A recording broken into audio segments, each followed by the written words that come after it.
Qabr azobi haqida gapirishadi, qabr azobi haqida so'zlashadi-ku, ammo qabrdagi rohat haqida so'zlashmaydi deydi.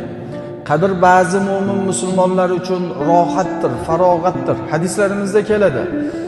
Qabrdagi mayyit shunaqa qabrda rohat bilan yotadiki, hatto uni ostiga jannat to'shaklari to'shab beriladi deydi.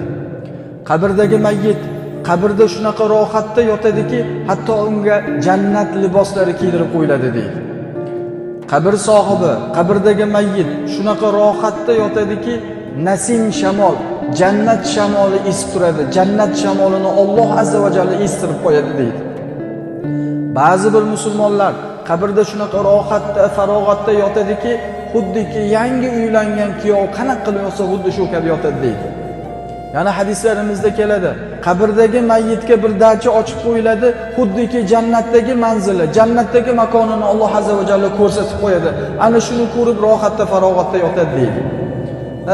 Qabr azobi bor, qabrda azoblanish bor. Ammo shu bilan birga nima?